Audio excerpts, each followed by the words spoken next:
Hello, everybody. It's 8:22 a.m. Central Time on the 20th of April, 2023. It's 4:20 on 2023, and I hope you're having a good day. If you celebrate the holiday, I hope you're having a safe one. Much love to everybody, and we're not here to talk about any secular or religious holidays. We're here to talk about seismic events, and it's been several days since doing my last update. I was just on Paul Cook's stream and was encouraged to get back on and talk. People said they wanted to hear my voice. I said, I think people want seismic information, and we are now beyond our 10-day warning for our large earthquake to strike here in the middle of the West Pacific in Papua New Guinea. And yesterday, on day 10 of the 10-day watch, a new significant-sized earthquake struck, but not a huge earthquake, not an 8.0, a 6.3 to 6.5 struck in the middle of our warned area on the last day of the warning. That's 1.5 magnitude under what I'm looking for. So if it's a 7.5 to 8, that's the earthquake we're looking for. If it's a magnitude under, that's what this is, 6.3 to 6.5. Again, if it's a 7.5, I would say that's the earthquake we're looking for. There it is. It's within a half magnitude. However, here we are. It's a full magnitude under. Then, around the same time, just before, a new deep 6.7 struck. A deep 7. Well, a deep upper 6 down below our letter D. And this is really where we're going to start the update, even though we do have a big earthquake in the middle of our warned area on the last day of the warning here. That's under what I'm looking for. Again, if you're looking at the red-lined plate boundary map here, which I show all the time from the USGS, we see India, Australia, the Indo-Australian plate around the outside edge of it, especially on the northeast side. That's where our deep earthquake activity tends to come up, from Fiji all the way to Indonesia, up to Japan, like a letter L shape here of deep earthquakes that pop off, and that leverages on the underside of the plate. That comes up through the plate. And so we get deep 6s, and then we tend to see shallow 7s, shallow upper 7s, big earthquakes up above the deep earthquake activity like this. So to have these two within a day of each other, first this one, then this one, and our warned area is here for a potential extremely large earthquake, and this happens on the second to last day and last day of the warning, that lets us know something's going on down below the area on day 10 of the 10-day watch. So right at the tail end of the 10-day watch, something pops off down below here. Now, there's something else that happened. A series of other new deep earthquakes took place over to the west. Let's go take a look and just see. Go back to the start of the week. Start of the week, we had a deep 7 on the west side of the Indo-Australian plate. See it there raised high off the globe? That's the deep 7, which struck below Indonesia. It was felt across all of Java, Sumatra, and our warning for this week was for an upper 6 to strike Sumatra, Java. So check this one off the list. Check location off the list on this one. And this one, deep earthquake down below, struck 2 days ago, 48 hours ago. So now when you look at it, it's more like two large pins sticking off the cushion, and in between is where we have our warning going. That's the middle, we call that the fulcrum point, the halfway point between two areas that are moving, and in this case, the area that's moving is huge. It's from down below Indonesia, here, all the way over to Fiji, here. And distance on that is, well, our key is in the lower left-hand corner. I mean, we're looking at 1,000, 2,000, 3,000, maybe 3,500 miles, 5,000 kilometers across area moving in a day. Well, 48 hours, 2 days. In 2 days' time, moving down below, and in the middle is, again, where we're watching for our big break to take place. Something started to happen, and that's what's going on here now. I hope I'm wrong. I hope nothing hits at this point. I'm not going to cancel the warning. On day 10, if we get something like this, all this does is just extend us out for a few more days. Now, I'm not trying to give myself a free pass on earthquake forecasting and extend days or anything like that. This would be a separate forecast. So the first forecast, we're a magnitude and a half under. Then this happens on both sides. So now we watch. It's imminent. Something's going on down below. These two sets of earthquakes already happened. The deep 7, several days ago, 5 days ago, 6 days ago. The deep 6.7 over here to the east happened yesterday, basically. And in between the two, that's where we watch for many days to come for the next 7 to 10 days. So I'm not shifting the warning area at all. We keep watch at Papua New Guinea, Vanuatu, Solomon Islands, going as far west as Indonesia. In case you don't know where that is, that's right here at the S-shaped bend where our 2-letter Ds and our other deep earthquake is. And we watch as far east as Vanuatu, which is over here to the east where the arrow is. And in the middle, like I said, I keep saying it, is our warned area. Now, we also had a warning going for New Zealand to be on watch for something like an upper 6, and we warned the Kermadec Islands. And I'll say it, this is on the north side of the Kermadec Islands. Just go see how far we are from the Kermadecs, because if this happens on the last day of the 10-day watch, and I warn right here, Kermadec Islands are here. You can barely see them. I mean, they're just small islands that go north of New Zealand. And so we're close enough. Again, if we're right on the north side of the Kermadecs and we get a 6.7, and I warned you for an upper 6, that's the earthquake we're looking for. And let me just show you one more time. It struck over here. Here are the Kermadec Islands. And they go up, well, the Kermadec Island is that, Kermadecs goes all the way up here to the north. And that was the warning. So, east side moved, west side moved, middle did not break as expected. It's less. But something's leveraging in now. It's like multiple strong people lifting on the underside of a giant slab of stone that has cracks in it. So, I'd like to drive home the point that we're about to go, I think, through the roof, seismically, way more than where we were over 2 weeks ago. More like where we were back when Turkey happened a month and a half, 2 months ago, that we're right there again. We're right at that threshold where just before Turkey, there were a series of deep 6s that happened, deep 6, right? Deep 6s across the Indo-Australian plate, which then led to the spread going over to Turkey and a bunch of other activity that we could talk about. Again, 2 months worth of activity led after the last round of deeps like this. So something's going on down below the Indo-Australian plate. Now, it's going to be coming up over the next several days. I want you to be ready for it now when you see the seismic increase take place. This is like surfing. So we know if there's a big storm out in the ocean or big tidal activity out somewhere else in the Pacific that we can expect on time for large swells to arrive in Hawaii and the West Coast for us to do surfing with in the ocean if we're talking about ocean waves. In this case, the buildup is obvious. The storm is obvious. It's down below the whole West Pacific. And we watch for the waves to come up through the plate instead of spread out like in the ocean. It comes up first, then it spreads out. Okay, so let's recap. Bunch of new deep earthquakes, big deep earthquakes, going up to near 7.0, 7 on one side, 6.7 on the other. You can see them raised like a pincushion high off the earth. And if you're new here, all of our deep earthquakes are raised high off the planet so you can see them easily. All right, what else is going on? Let's spread from the West Pacific, where it's really going into overdrive now, on the last day of the watch. And we go across Asia, where 2 days ago we had earthquake activity get reported. But ever since then, look, radio silence across China, India, Nepal, the Mideast. Again, 2 days worth of earthquakes here, right there. Last one, a 4.3 in the Taklamakan Desert. Totally quiet across. Again, Iran, Afghanistan, Pakistan, India. Let's show you what's there. Well, that's just the northwest side of the Indo-Australian plate. It's gone quiet over here, while all this is going into new overdrive.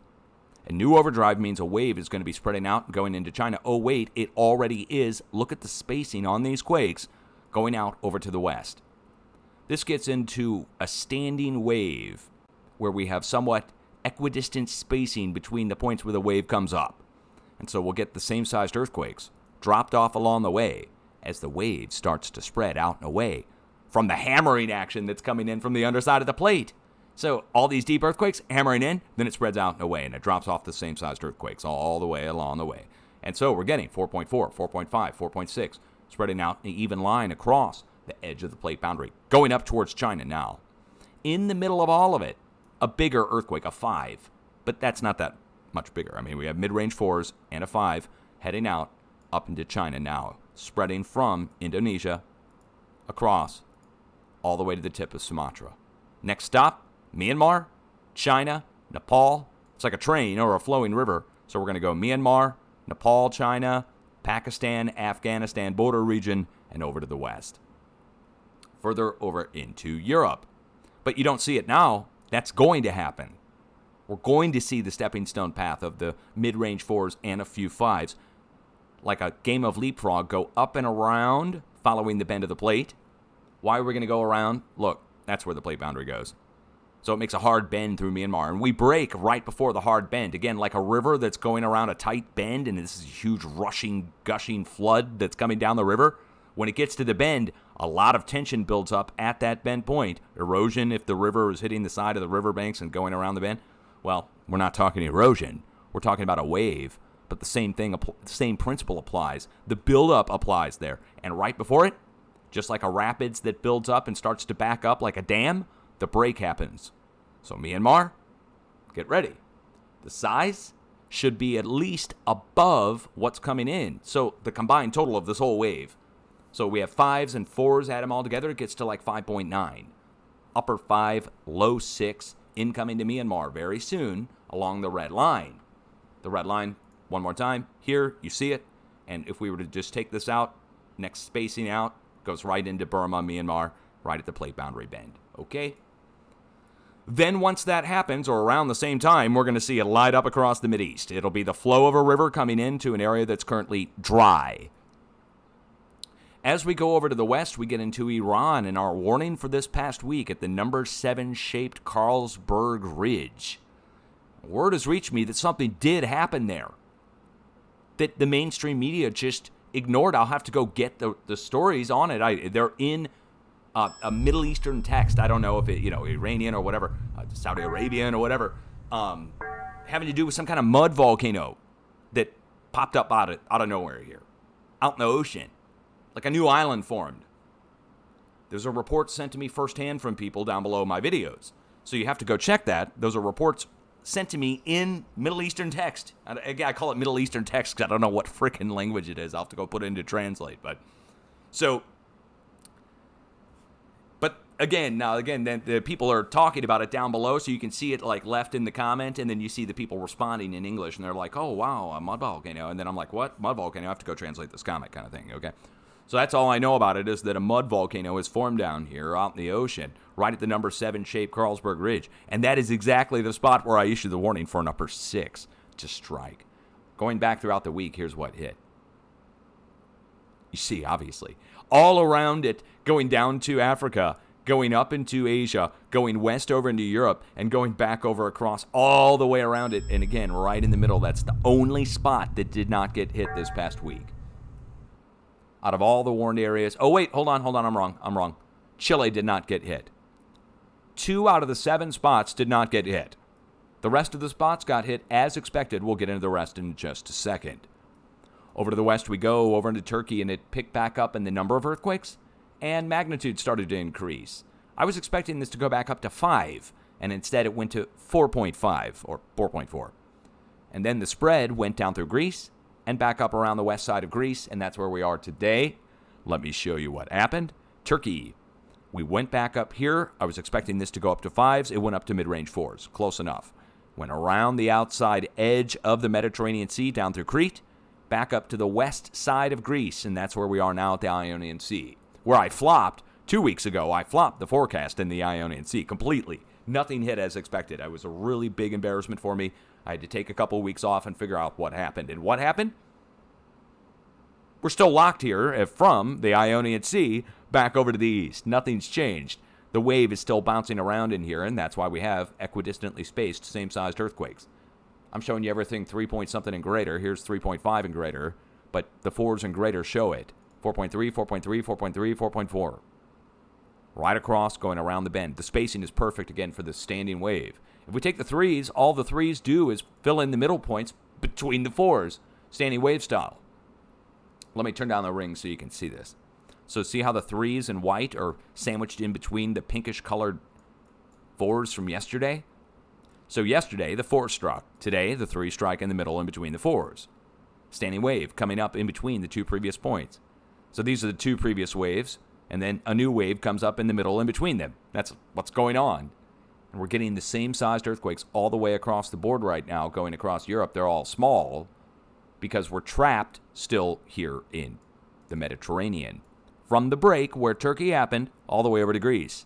The good news is the wave is now bouncing around between Greece and Turkey instead of just focused in on East Turkey.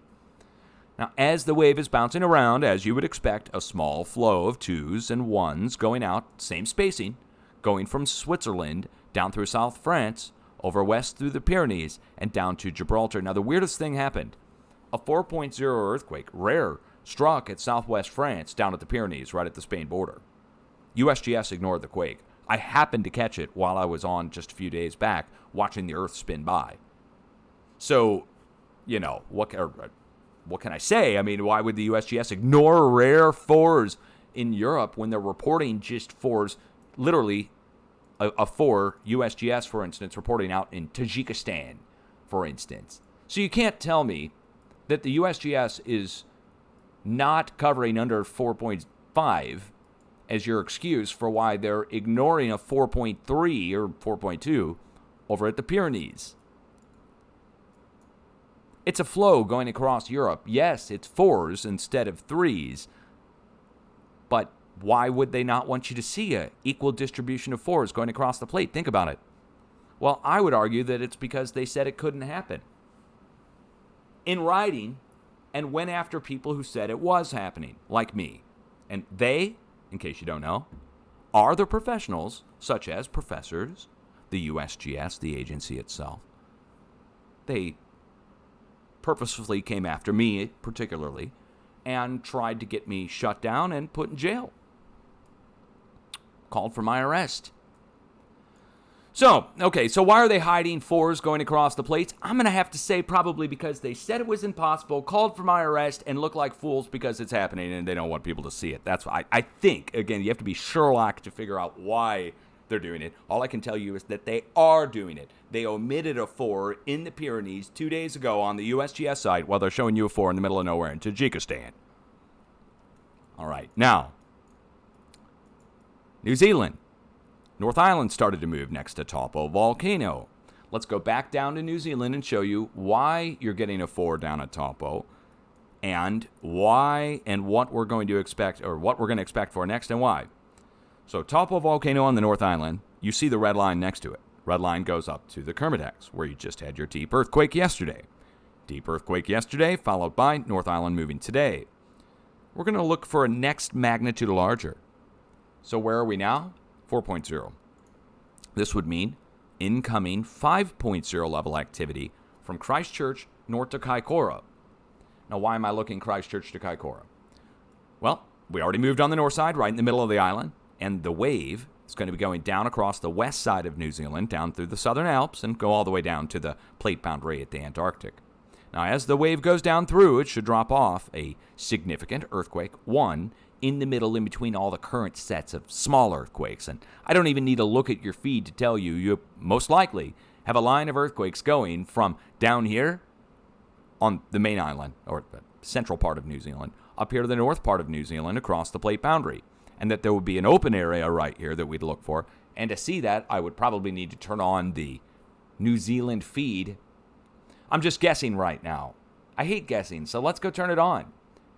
Let's go turn on GeoNet down in New Zealand. Which one do we turn on? Hold on. Last 150 reported 0.0 and greater earthquakes, I guess, is the one we want. I'm going to look in the area, and if I'm right, there should be a little open area right in here on the plate boundary that will get hit next. Let's turn down the rings and see. Wow, looks like a hot mess. Hold on. Okay, all right. Okay, so first of all, we're looking at like 3 days worth of earthquakes. Let's get turned down a little bit there. And let's turn off the magnitudes. There it is. All right, now you can just see the dots.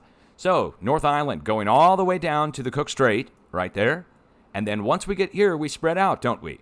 Big cluster on the North Island, spread out and lined going across the Southern Alps down to a southernmost point tip here where there's a cluster of quakes. You see it. Again, standing wave, but wouldn't you say there's a lot more up here? And then once we get here, we kind of putter out? and then go into a straight line of quakes that goes across the rest of New Zealand. Well, I'm going to look right here in the middle. Yep. So our line of quakes on the south side, big cluster of quakes on the north side, and in between the two, this somewhat silent area from Christchurch north to Kaikoura. Again, I would call that a silent area where there's no earthquakes along the coast at all. There is a line going across the Southern Alps, and there is a big cluster on the North Island. So my supposition was correct. We have no earthquakes there along the coast, and that's where we're going to get the new spot to break. Should be a 5. Okay, now we're going to turn off the New Zealand feed because it does kind of slow things down when I'm trying to pull the rest of the earthquakes for the rest of the planet. And let's go look at the United States, Central America, and South America. We noticed a big increase in Central America and the Caribbean. So if you're in the Caribbean, we'll talk about this earthquake off the east coast of the United States, by the way, and what it could be. But I'd like to quickly recap what happened down here, Puerto Rico, Dominican Republic, and Jamaica, going back to the start of the week. So look at this. Look at the stepping stone path. Well, first of all, let's get the smaller earthquakes out of there. There we go. So the last 6 days of earthquakes shows us 4.6, 4.5, and then over on the east side of the Caribbean, 5s. But if you follow this around, it's actually making a path or a trajectory following this red line on the plate boundary. See how we come out of Central America and go over and around and bend down to the east side of the Caribbean? Do you see that? Compare that to this. Wouldn't you say it's the same sized earthquakes going all the way across? And then once we get over here to the east side, we pull up and we get 5s. And on the west side, what do we have? 5s. So 5 to 5.2 feeds in. And what do we get at the other end of the tank? 5 to 5.2, standing wave. Across, in between, the standing wave spreads out across the tank, and we get mid-range 4s across the tank. At either end, we get the same size quakes, like bookends. Do you see it? Bookends across this, if this was our bookshelf, and we're somewhat equally spaced in quakes across the middle. 5 on one side, 5 on the other, 4.5, 4.5, 4.5 across the plate boundary. And this fulfills what we were looking for to happen in the Caribbean. We were looking for this to possibly go up to 5.9, I should say. And we were looking for that to actually happen here between Dominican Republic and Puerto Rico. So I shouldn't say it fulfills the forecast because really right here is where I was looking and it hit here. But you see the spread. It went from one side to the other and back. Now we're going to see a break in between these, and we'll see a new set of quakes east of Puerto Rico where the rings are overlapping here.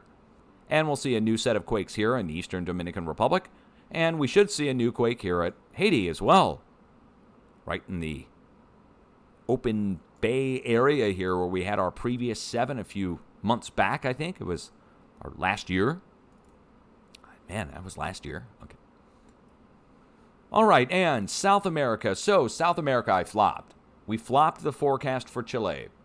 And there's been no new volcanic activity down south and no big earthquake activity down south. While 7s across the plate are just popping off left and right, deeps and shallows, a bunch of earthquake activity. We normally expect a break, a compensation, to happen. And that has not happened yet. It's been now 11 or 12 days without it. The longer we go, the more worried I get. This is one of the more seismically prone areas on the planet at the coast of Chile, Bio, Chile to the north. If you just kind of find the triangulated point in between all of these earthquakes, this area is so well known. It's where the biggest earthquake in recorded history happened back in 1960, a 9.5? And Pacific-wide tsunami that went to Alaska with 30-foot waves. That was 1960. So this area is known, and I mean, it's no shock. It's gone quiet for 6 days. I mean, it's just a few 4s, and that's it. While the rest of the plate goes into overdrive. I don't like it. I watch in the middle, and I canceled the warning, but I'm still watching. And whenever I flop an area like this, I don't issue new warnings until I figure out where the energy's gone. And it could just be that it's taking a couple days longer than I expect. I just look for 7 to 10 days based upon past experience. Could take 12 days, in which case we'd be getting right to it now. Speaking of getting right to it now, how about that activity up off the Pacific Northwest United States or off the west coast of Canada? First 6 in months reported in the Pacific Northwest, followed by 4s off the west coast of the United States and 4s going across the plate. And I say 4s went across the plate. I mean it. Went down to Texas. It was 4.0. They took it down to 3.7, whatever, at the oil pumping operations. But everybody contacted me about this one. Everybody. So many people. Let me get a sip of my coffee. So why would everybody start contacting me about an East Coast earthquake? Well, and the magnitude. Well, first of all, before we say it's an earthquake, let's go click on the info. A 10-kilometer depth, huh? Well, I guess that would rule out any Navy explosions, wouldn't it? It's not like they're out there doing any kind of surface sea testing or anything to do seaworthiness trials of aircraft carriers or battleships or something. Right? The reason I raised that point is because every time for the last 5 years that I've issued a warning for a 4.0 plus earthquake, and the 4.0 plus earthquake gets reported out here in the ocean. And when it gets reported out here in the ocean, they change it to say explosion, U.S. Navy test. Every time. And this is the only time where I have not seen them do that in the last 5 years since I started streaming the live earthquakes. So I'll give you an example. I issued a warning for a rare 4.0 plus earthquake to strike Georgia to the Carolinas on the edge of the North American Craton. A few days later, 4.0 plus earthquake gets reported right here off the coast of Jacksonville. Stays the earthquake for a day until I make a video. Then I made the video, and the earthquake changed to Navy explosion. And I said, hey, look, guys, looks like I forecast a Navy explosion. Everybody laughed. Well, it's happened it's happened for 4 years after that. Multiple times. Enough to where I even made a t-shirt for sale for a short period of time that said I could forecast military tests without them announcing them. Now, the real explanation is that 4s are striking across the plate and they changed the earthquake information to be some BS to get it off the feed. That's what I think they're doing, but that's just me. So, why does this matter? I issued a warning for Delaware, New Jersey right here to be on watch for 4.5 for this week. Warning expired a day ago. And this hit a day ago. This hit on 4/19. Hey, it's 4/19. You got a minute? Hit on 4/19 at 16:07 UTC yesterday. On the last day of the watch, the East Coast got hit. Now, I need to measure and see how far off I am.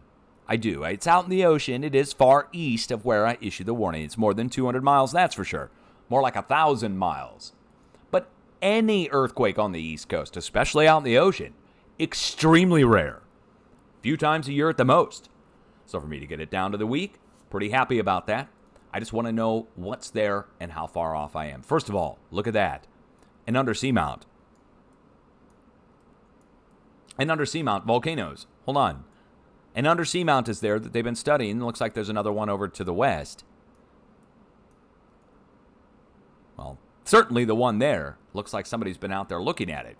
Now, in case you don't know about the volcanoes off the East Coast, we have a whole line of them coming off the far northeast and goes out into the mid-Atlantic ridge. All these undersea mounts are ancient volcanoes.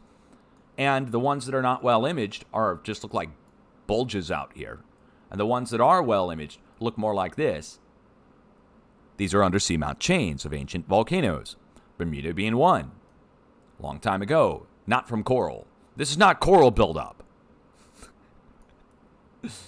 Ancient volcanism is the response. Now, the earthquake out here, by what looks like an old undersea mount, let's measure mileage to Delaware. Delaware, New Jersey. Again, I just need to know how far off I am for future reference. But to get it even on the East Coast region-wise at all, I'm 500 miles off. Here we are. Here's Delaware, right? We actually warned Northeast Virginia, Washington, Maryland, Delaware, New Jersey. So anywhere in here. Yeah, it's like 400 miles. I'm 400 miles off. All right. On a very rare earthquake that only happens a few times a year. So why were we looking for a 4.5 to strike on the East Coast by Delaware? We were looking for the east edge of the Craton to move because 4s were coming across the plate already going back last week. Last week, we saw 4s go down to Texas. Then we saw a swarm on the New Madrid. We saw Illinois get hit. We saw the East Coast start to move up here by Maine and southeast Quebec. Multiple 2s going across the plate. And then this. Pretty interesting, right? Okay, now let's go look at the West Coast and see what's going on. So check off the East Coast for the rare earthquake. I'm 400 miles off. I'm trying to get it down to 200 miles. So really, I'm 200 miles outside my 200-mile warned area. But 400 miles from the center of Delaware, I'm off. That's another way to look at it. Is really, I'm 200 miles outside of my 200-mile warned area. That's not that big of a difference. Considering there's 250 million square miles on the planet, getting it down to 200 is a 0.01 percentile. Again, 250 million square miles on the planet, supposedly, roughly. And I try to get it down to 200 linear miles. And I'm 400 linear miles. Ooh, out of 250 million possible. If earthquakes were random, right? If earthquakes were random, we'd be dealing with 1 in 250 million chance for every quake that I name. We know earthquakes are not random. Okay, let's talk about this. Southern Colorado got hit. Check it off the list. However, it's about a magnitude under. I was looking for 4.0 level activity to come in. Let's go pull the coordinates and go look it up. Check it off the list if you're keeping track of areas that I named. Southern Colorado, Trinidad. We will measure to see how far we are from Trinidad, the town itself. It's important for me to look these up. Again, I'm not trying to beat my chest and be like, oh, look, I got it right, Colorado. But for those of you who were paying attention and looking to see if it was going to get hit, it got hit. There it is. Last night.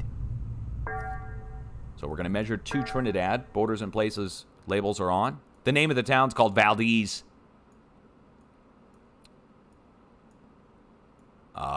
Where's Trinidad? There is Trinidad right there. We're going to measure to the east. I'm trying to get it down to 200 miles. We're 12 miles away from Trinidad. Now, we're right in the middle of a giant pumping operation. You want to see it? Take a look at the screen. I'm just going to zoom in randomly, and we'll try and find some square pads on the ground. And on these square pads, or whatever you want to call them, there, you can see it. The shadow of the jack of a pump, a tank, a pipeline. That's just one. All of these pads are different oil and gas wells. Okay, there we go. There's one. There's another. And they're all over the place here. And they go throughout the mountains. Every one of the square pads, these aren't campsites. It's for oil and gas. Protective berm and tank and pump. All right, check it off the list. So, check East Coast off the list for the rare earthquake. Check Colorado off the list, but we're about a magnitude under. The rest have been hit as expected. We swarmed out in Oklahoma. We went up into the 3.0 range. And 3.2, I think, is where we topped out. Is that what it is? Let's see. 3.0. And in Oklahoma, drilling, oil and gas. Now, I don't know if you caught the storms in Oklahoma last night, but man, I'll tell you what. Those NEXRAD radars really can show us the storm activity. Real high power radar. Look at this. Real high power pumping operation. Look at the old protective berm around this thing. All right, out in the middle of a field, right? Now, we're out here in Oklahoma. Let me just show you where we are. There we are. There's Oklahoma City. There's Norman, Oklahoma, that just got hit last night. Hey, isn't that where the National Weather Service office is and the NEXRAD radar? Hey, isn't this the spot that keeps getting hit over and over again? Man. Hey, isn't Weldon Spring, Missouri, where the NEXRAD radar is here in St. Louis? Hey, isn't this the spot that keeps getting hit over and over again? It must just be chance. Anyway, we're nowhere near that now with the earthquake activity. I'm just showing you that last night's tornado activity was insane, just separately related. And then the earthquake activity that's going along the edge of the craton going up to 3.0. This is a magnitude under as well. So we're a magnitude under in Colorado. We're a magnitude under in Oklahoma. We're spot on the East Coast. We're spot on down in the Caribbean. Let's go over to the West Coast and see what's going on. Warning going for 5.0 level activity in Southern California expires tomorrow. So I was 1 day behind on my warning for Southern California when I issued it. A new 3.6 has struck the Bay Area. Let's go look it up. Clayton, California. Clayton. A clay ton. A ton of clay. I bet. You guys see the pictures of what the gold rush people found when they actually got out here? Did you guys ever see that? 1700s and 1800s when people started to get out here and arrive out here, they found cities already here covered in mud. Giant cities. I know. Most of it got destroyed in the big earthquake. Oh, just by chance. Yeah, the earthquake took it out, No biggie. Don't worry about it. Never mind. So where are we? We're on the side of Mount Diablo. See, the Black Diamond Mines Regional Park. Now, the Black Diamond Mines, I don't think they were getting black diamonds out of these. I'm pretty sure they didn't, but there is a large amount of mining going on here. Big strip mining, open pit mines. Look how deep this one goes. Now, Mount Diablo, you might think, is a volcano just by its name, and guess what? It is. Now, the weird thing about this is that it's an ancient volcano. It's not going to erupt, I don't think, ever again. It formed on the ocean floor, and there's tuftage up on top of the volcano or the mountain. And when I said that this was a volcano, professionals showed up, and the mainstream media showed up and said it wasn't. I made a video when an earthquake swarm struck here and got hundreds of thousands of views, maybe 1 million views or something like that. That's pretty big for my channel, view-wise. And the mainstream media weighed in and denied that it was a volcano. And I'm like, why are they denying this? They were trying to discredit me or something. I don't know. And so I went and pulled the old books that I got the information from. It's not like I'm just going to pull that out of my rear end and be like, oh yeah, Mount Diablo sounds like a volcano. Must be, No, there's tuftage up on top that they studied and hexagonal volcanic basalt columns and so forth. Okay, so lots of magma up on top of the mountain from a long time ago, proving that it was a volcano a long time ago. And after they came out and denied that it was a volcano, and I came back and showed the books, and then the media responded to that. And they said, oh, well, there's tuftage on top. So-and-so professional says there's tuftage on top. It's found that there's tuftage on top. And but don't worry, it's not going to erupt. Their main concern is that when you say it's a volcano and it's getting hit with earthquakes, that average Joe Normie is going to freak out and think that it means eruption. Now, I would just tell you that Mount Diablo itself is likely something else entirely. And the quarries, which exist on the backside of Mount Diablo, really are quarries on the backside of something else that's much more interesting.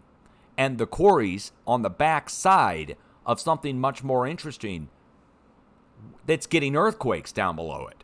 And I could show you many examples of earthquakes down below something interesting and a quarry on the back side of it, such as earthquakes down below this, and on the back side of it is New Madrid, Missouri, and on the back side of it are quarries and the Cahokia Mounds. And when I say quarries, I'm not joking. The biggest quarries in Missouri.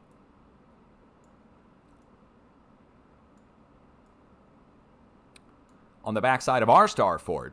And you get over here, oh, I said the S word. That might be a word that will get you banned at some point here pretty soon. Once you start proving that there's ancient structures shaped like triangles, built by people a long time ago, that are being quarried now, and earthquakes are striking down below them. But the orientation is south. All of them, the orientation is south by southwest, where they're pointing to the south, like this was north back in the day or something. Anyway, just thought I'd point that out. Just earthquake striking down below it. Can't miss it. This is now the maybe 100th example I've got of it happening, and that's a lot of them. Probably over 100, but I'll just say it. We're getting nearing the 100 mark on how many different spots I'm finding with earthquakes down below them that are significant, the biggest of the bunch. For the whole West Coast, for instance. The biggest of the bunch for the last 2 days, 3.6, striking down below that. If we go down to Southern California, We are along the San Andreas Fault at Barstow, California, but it's the same sized earthquake. It's a 3.6. So maybe it would be prudent to look this earthquake up as well and see if there's anything there. I have not done this. This is a real-time live lookup of this quake out at Barstow, California. Wow, look where we are. We're out in the middle of the Mojave Desert, right next to Pisgah Crater. But what would you do if I just turned this sideways like this and showed you that we are smack in the middle of a giant star fort, one of which I showed hundreds of times at this point myself. I've showed this one hundreds of times, and the military bases that are in the middle of the middle. So, for instance, Edwards Air Force Base, here in the middle, we're launching nuclear bombers from, right there. And the earthquake, due south of there, well, due east of there, in the middle of our giant star fort. And what's here? Nothing that big. Nothing to really worry about. Nothing that you guys would really be concerned about knowing that's there. Except for maybe a few rocket test facilities from Raytheon and NASA. I would say there's nothing of any significance out here to pay attention to. Except for a few test sites and gold mines like this at Pisgah Crater. Except for a few gold mines and rocket test facilities and a giant star fort, there's nothing there. The only thing missing now is some kind of power generation facility or moving power across the area. I wonder if there is. I wonder if there's large power lines going through the desert right here next to where the earthquake is. Oh, wait, there's 1, 2, 3, 4, 5 sets of high voltage transmission lines, like some kind of giant super highway of electrical power going through the desert, only here. I guess it's just chance that all those things would be happening at the center of the giant star fort. And I guess it's just chance that both of them have 3.6s. And I guess it's just chance that we get 3.7 over to the east. By the way, if you take a 3.6 plus a 3.6, it equals 3.76. And we strike over at the pumping operations at the drill points on the edge of the craton over in Texas. I guess all of that is just chance. And the USGS is right. I'm doing bunny ears. Right. And earthquakes are totally random everywhere, and it's all just chance. Yeah. Yeah, that's the ticket. Yeah. Chance. Chance.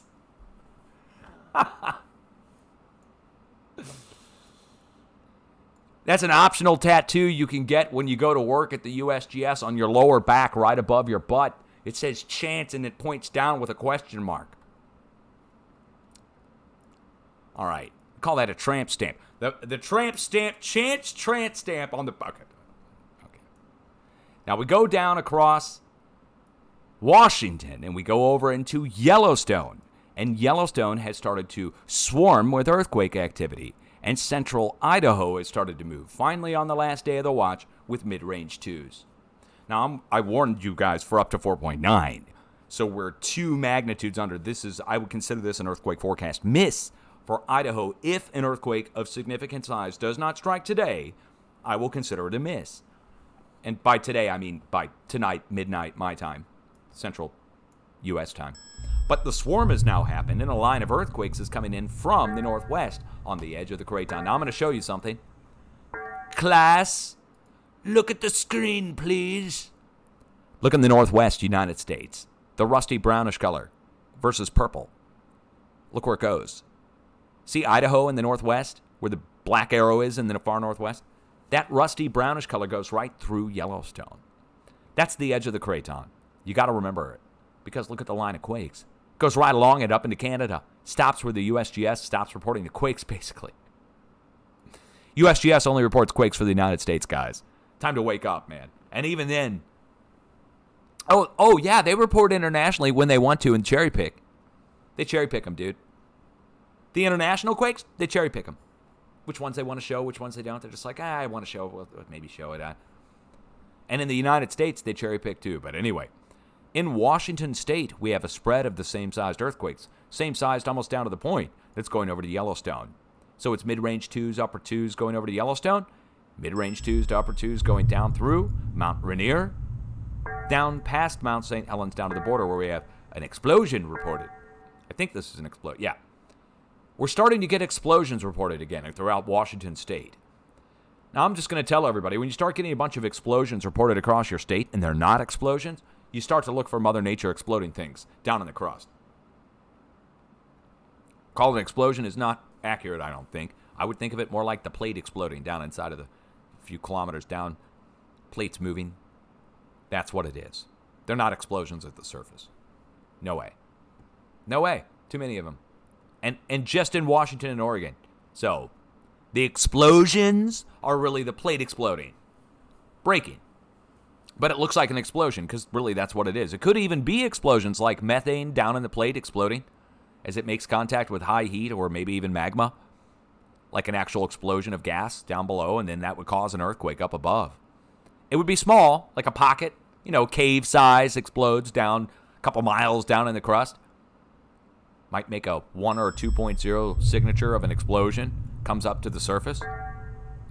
That's what I think it is. There's no way you're going to convince me that it's just people out there detonating explosives just in Washington and Oregon when the rest of the country has no explosions in anywhere. No. And they list quarry blast. So if you want to see a quarry blast, you can go down in the Mojave Desert and, they'll list it and they'll tell you it's quarry blast. So explosions, suspicious. Suspicious. Let's go down into Oregon and just go see what's going on along the coast. 1.9. About the same size as what's going on. Oh, look, another explosion. Wow. Wow, I'm shocked. How could I have known, right? I haven't checked any of these. Let's go down to south. Oh, another one. Just like the other one. So pass it over to me. Come on, hippies. It's 420. You passed the Dutchie. If you don't celebrate the holiday, don't be offended. I wished everybody a Merry Christmas, a Happy 4th of July, a Happy Mother's Day, and a Happy 420. Whether you're religious or secular, I don't care. Okay, we got a bunch of hippies out here that are listening, and guys, I'm just going to tell you, it's another one just like the other one. But don't pass it over to me because it's exploding. The plate's shifting. That's what's going on. So you're getting explosion, explosion, explosion, explosion, explosion, explosion, explosion, explosion, all the way up as the plate is exploding and shifting. And then Yellowstone starts to move, and then we get our 4.9 earthquake striking between Idaho and Yellowstone, down to the last day of the watch. Southern California, let's go down here because, again, California, Southern California, where is it? We're down to the last day of the watch. Last day of the watch. Technically last night going into today, Southern California, 4.9. Got you on a warning for a 4.9 in the LA basin south to San Diego. Now you started to swarm. A new outbreak took place. Even the mainstream media weighed in, started talking about it. But we're out here again one more time. We're out in the Mojave Desert with our biggest earthquake of the bunch. The swarm is along the San Andreas, down here to the south. Let's get that info. Cabazon, California. Yeah, right. Let's go open the USGS plate boundary map, tectonic plates, U.S. faults. There it is. See this? The big, thick red line? That's the San Andreas fault. Now, coming off of it, I don't even know the name of this fault here, actually. Hold on. I have to turn on the fault names. U.S. fault. The fault coming off the San Andreas. It's a tiny little thing here. There it is. Wow, hold on. Whoa, they all just disappeared. They're not going to let me have the name. San Jacinto? Is that what it is? San Andreas, San Bernardino section. All right, you got to, again, I'm not going to be able to remember all these names.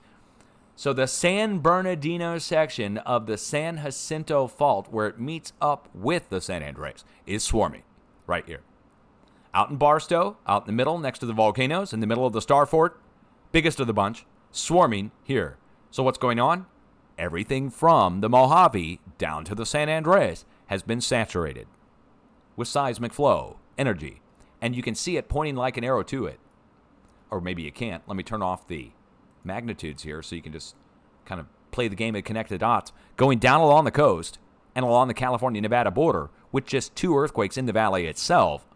So it's like a giant letter Y that focuses in like a funnel on Southern California, where we're breaking now on the last day of the watch, out in the Mojave, down to the south.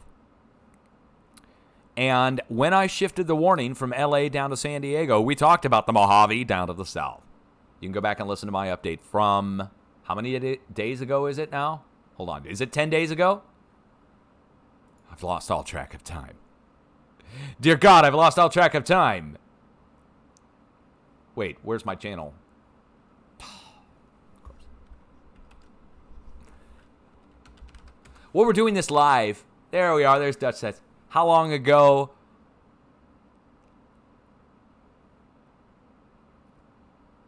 There we go. The 6th. So 14 days ago, going to 12 days ago, and then here we are. Yeah. So 12 to 8 days ago is really where we're focusing on this area in Southern California, down by San Diego, from the Mojave down south to San Diego. And what starts to move? Mojave down south, east of LA, and along the San Jacinto, there's 2 lines of quakes. Also, the Elsinore Fault has lit up with activity. It's smaller, of course. So the big cluster is right where the San Andreas meets the San Jacinto. Back to the north we go, all the way up beyond the Bay Area, beyond the volcano. This is up here on the north side of the Bay Area, Clear Lake Volcano. And we go back up to the Juan de Fuca fracture zone, where we started it all with an incoming wave at 6.0 level. And that 6 that hit, that fits with what we were looking for off the coast of Alaska. We were looking for a 6 off the coast of Alaska from Anchorage south to the coast, and instead the 6 hit off the coast of the northwest United States, and now the flow has come in to the U.S. Let's recap, guys. So, deep earthquake activity, and it's going into the 7.0 level over the past week. There it is one more time, raised high off the globe in bright red, the 7. And then we just got a new deep 6.7 here. Something's going on down below the West Pacific now. And that's not a good sign for what's coming in the next several days. So you can watch for this. Now that you know that there's a bunch of new deep earthquakes, in the next few days when you start seeing a huge increase in earthquake activity, the size and the number of quakes starting in the West Pacific, spreading out to Europe, starting in the West Pacific, going up to Japan, you won't be shocked. You'll be able to tell your friends and family now, hey, guess what? Most likely, next few days, we're going to be really talking about earthquakes as the spread from this new push underneath. Again, think of these like strong people lifting on the underside of something, the deep 7s. And on the underside of the thing they're lifting on, we have the thick red lines, the cracks going through the plates. And so if strong people are lifting on the underside of this, guess what's going to happen? The force they're applying on the underside of here is going to come up through here and spread out and away to the other plates as they try to lift on this. If this was a giant piece of stone we were lifting on and we were connected to other pieces of stone that have cracks in them, the force that we apply here would transfer out to the cracks. That's on a small scale, a microcosm. And this is on a macro scale. But the size of the wave that we're dealing with here is thousands of miles long. So proportion is about the same to people lifting on a big slab of stone as Mother Nature is lifting onto the under slabs of the plate. It's wild. So, and this was all denied by the USGS and professionals, that there were spreads, that there's transfers that come up through things.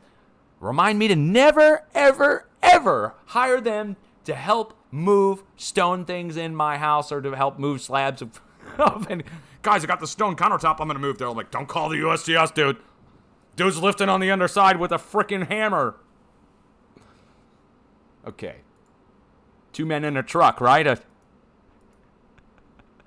USGS shows up. You're like, nope, you're fired. All right, okay. Now, let's get back to the very start of this update, which is the deep earthquake activity is a warning sign, letting us know something's coming. So you should heed the deep earthquakes as if it's a giant storm forming on the horizon. Last night, when the storms formed in Oklahoma, all the storm chasers were there waiting and ready. Why? Because they know to look at the conditions beforehand. that lead to the storm forming. The same applies for earthquake activity. And we can look between our current sets of earthquakes, almost like looking between two large storm systems. Right? You can look between two low-pressure systems, and where they merge, and you have a combination of a low and a high pressure, or two lows, and they come together. Where we get that merge of that hot and cold, that very fine middle balance point between storms, that's where our storms form, so to speak. Not in every case, but in many cases, when the storms combine, you get a breakout in between the two, where they merge and combine. And in this case, we're talking about combining and merging waves. And in the middle, the bigger event takes place. But anyway, don't get caught off guard. Just like a storm, you would watch it for the day leading up to it. You would watch and wait for the conditions to form. And in this case, the deep earthquakes are what we look for.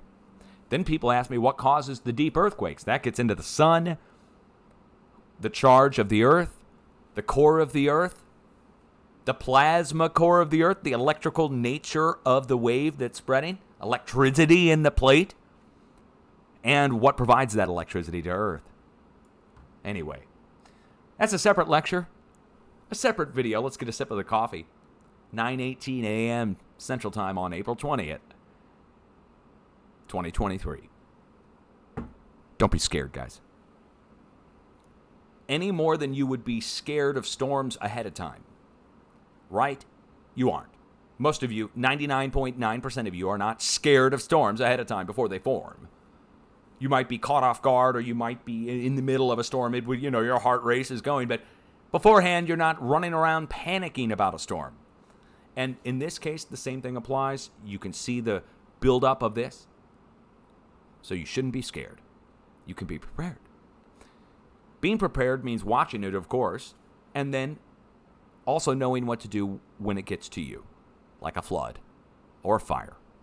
You would know where to go and what to do. You would pre-plan out what to do. I'm not trying to lecture you or talk to you like a kid or something.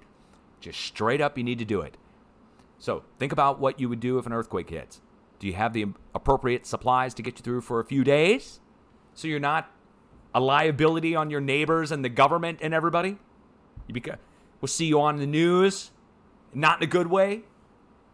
Instead of helping people, we hear about you on the news in some tragic way. I don't want to hear about that ever, not from my viewers. But I have yet to see a disaster where there's a bunch of people running around with backpacks on that have the stuff they need. Everybody looks dirty. They look like they haven't wiped themselves down with anything that they've got in their emergency kit for cleanliness.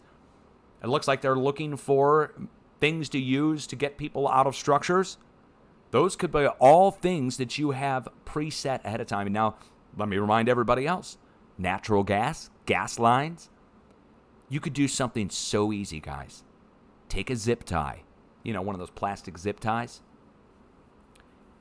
Get a wrench or pliers and zip tie your pliers to the pipe that brings the gas into your house. And it's hanging there on a plastic thing. You don't have to worry about sparks or shorting out or anything. And what it is that wrench is there so you can turn off the gas. And even if you have no power and you're completely in the dark, you could still fumble around and feel for it and be able to shut off your gas with a moment's notice without having to just set a tool over by the side that could get covered by something. Something as basic as that.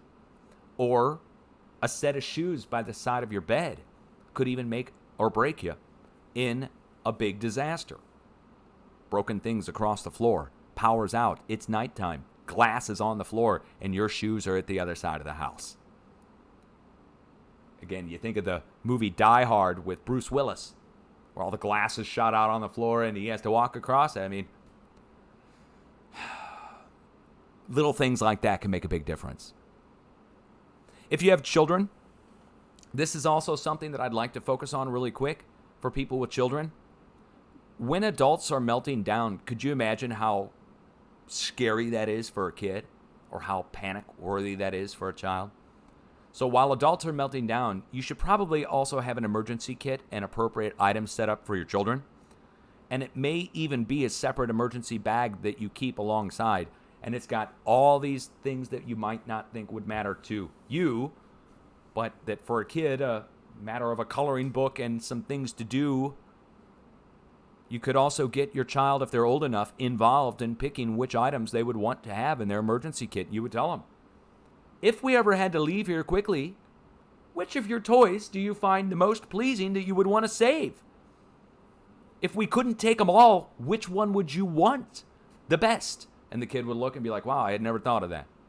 And also, you can help take the fear out of children's lives. A lot of kids are afraid of the dark. A lot of kids are afraid of the boogeyman in the closet and all kinds of goat bumps in the night. That you can have an emergency kit set up with the flashlight, batteries, and other things that you would need to investigate those things. And you can teach your child at a young age to confront their fear with preparation. So if you're scared of the boogeyman, you prepare for him. And you have your flashlight, your batteries, you have the booby trap set up, and you're going to catch him if he's there. And you can take away the fear and replace it with an adventuresome hunt. And you can build that in your child from a young age of being prepared and confronting those things that they're scared of by being prepared. Now, it doesn't take the edge off if there was a real boogeyman underneath the bed. I think, if I looked underneath the bed and I saw him with my flashlight, I think I'd probably turn pale white and freak out. But still, though, take the edge off on the way down, right? Don't worry, kids. As far as I know, there is none. The biggest boogeyman you're going to find is the government. Is that the name for the new agency? You're going to find out it's not the boogeyman under your bed, kid. It's a freaking government censor. It's a 5G transmitter. I'd rather have the boogeyman, thank you. Okay.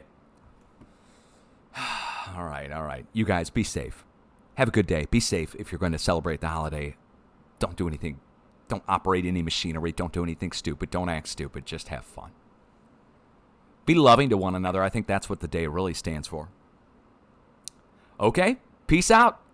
I'll be back if anything significant happens. Much love.